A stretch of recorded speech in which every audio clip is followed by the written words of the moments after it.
Cheminer ensemble, la série culture de Chandail et Chignon, le podcast des bibliothèques de Saint-Médard-en-Jalles.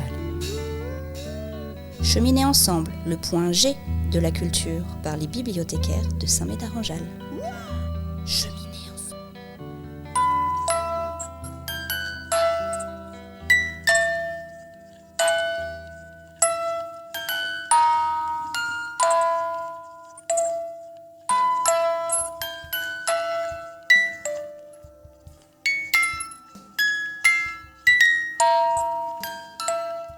Aujourd'hui, nous replongeons dans le monde d'Harry Potter.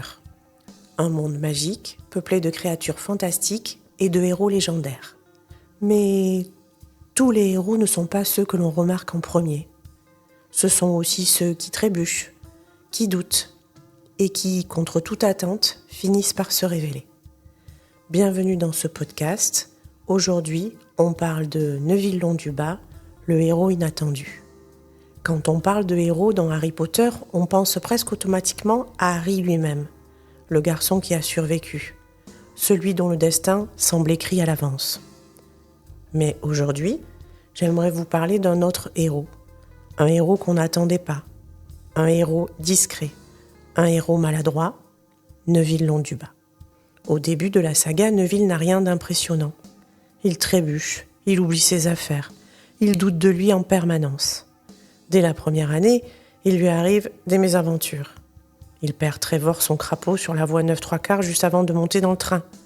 Il se casse la figure en allant rejoindre le tabouret du Choixpeau magique. Il se casse le poignet en tombant de son balai volant. « Et maintenant, dit le professeur, à mon coup de sifflet, vous donnez un coup de pied par terre pour vous lancer. Frappez fort. Vous tiendrez vos balais bien droits, vous vous élèverez 2 ou 3 mètres et vous reviendrez immédiatement au sol en vous penchant légèrement en avant. Attention, au coup de sifflet, 3, 2... » Mais Neville était si nerveux et il avait si peur de ne pas réussir à décoller qu'il se lança avant que Madame Bibine ait le temps de porter le sifflet à ses lèvres. « Redescends, mon garçon !» ordonna-t-elle. Mais Neville s'éleva dans les airs comme un bouchon de champagne. Il était déjà à 3 mètres. Il monta jusqu'à 6 mètres. Harry vit son visage se décomposer tandis qu'il regardait le sol s'éloigner. Il eut un haut le corps, glissa du balai et... bam ! Il y eut un bruit sourd, puis un horrible craquement et Neville se retrouva face contre terre, le nez contre le gazon. Neville est tellement peu sûr de lui qu'on a même cru dans son enfance qu'il pouvait être un craquemolle. Dans le monde des sorciers, un craquemolle est une personne issue d'une famille magique, mais incapable de pratiquer la magie. Contrairement aux moldus, les craquemolles grandissent au contact du monde sorcier, qu'ils comprennent et connaissent, sans jamais pouvoir en faire réellement partie.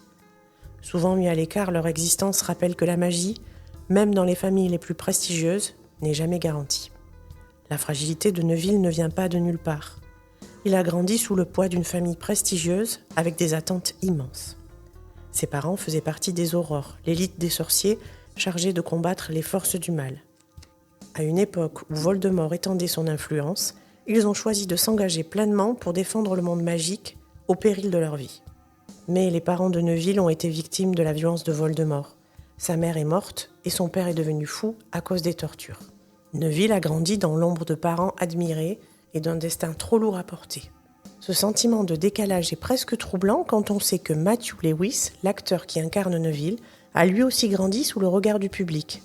Il a été choisi à seulement 11 ans, sans savoir que ce rôle allait l'accompagner pendant toute son adolescence.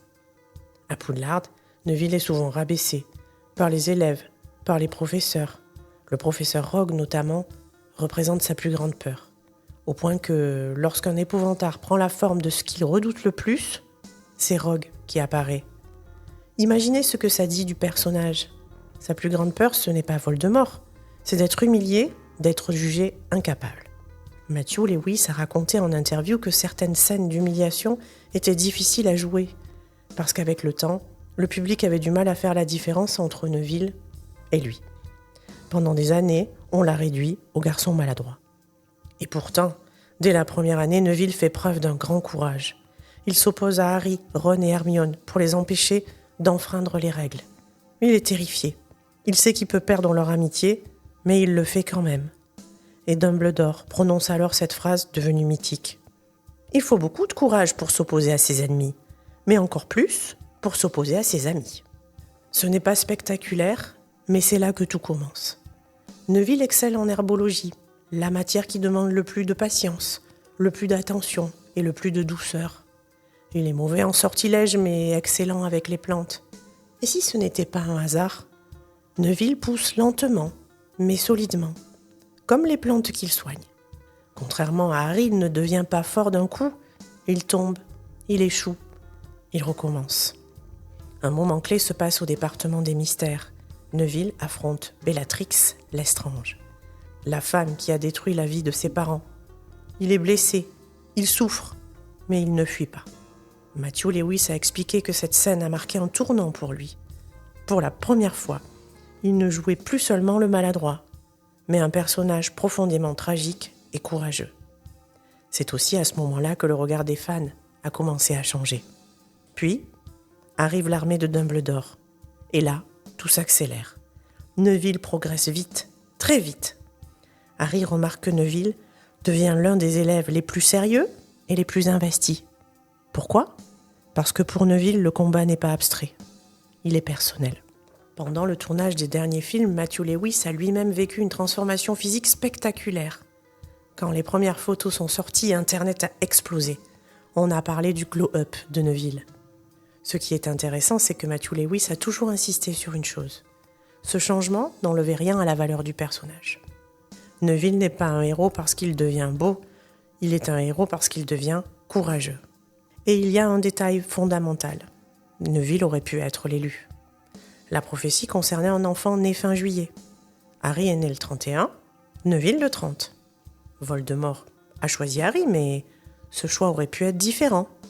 Harry est entraîné dans l'héroïsme, Neville, lui, le choisit. Dans les reliques de la mort, Neville devient un symbole de résistance. Il dirige l'armée de Dumbledore, il défie les Mange-Morts. Il subit des punitions violentes, mais il ne cède pas. Matthew Lewis a raconté qu'au fil des films, les réalisateurs ont volontairement accentué le côté maladroit de Neville. Vêtements trop grands, coiffure désordonnée, posture maladroite. Et puis, arrive la bataille de Poudlard. Tout semble perdu. Harry est à terre. Voldemort triomphe. Neville est blessé, à genoux, mais il se relève. Et c'est Neville qui détruit Nagini, le dernier Horcrux, ce serpent terrifiant et fidèle à Voldemort. D'un mouvement rapide, fluide, Neville s'était libéré du maléfice du saucisson qui l'avait paralysé. Le choix-peau tomba de sa tête et il tira de ses profondeurs un objet argenté, avec une poignée incrustée de rubis étincelants. La lame aux éclats d'argent fendit l'air, mais son sifflement fut inaudible dans le vacarme que produisaient les hurlements des nouveaux venus, le fracas des géants qui s'affrontent, le martèlement du sabot du centaure, et pourtant, il semblait que tous les regards se tournaient vers elle. D'un coup unique, Neville trancha la tête du grand serpent. Elle tournoya haut dans les airs, luisant dans la lumière que déversait le hall d'entrée. La bouche de Voldemort s'ouvrit dans un cri de fureur que personne ne put entendre, et le corps du serpent s'abattit lourdement à ses pieds. Matthew Lewis a confié que tourner cette scène était irréel, parce qu'il savait qu'il incarnait enfin un moment clé de la saga. Le garçon qu'on n'attendait pas devient indispensable à la victoire. Et au fond, l'histoire de Neville nous rappelle une chose très simple. Les plus discrets ne sont pas les moins forts. Et douter n'empêche pas d'avancer.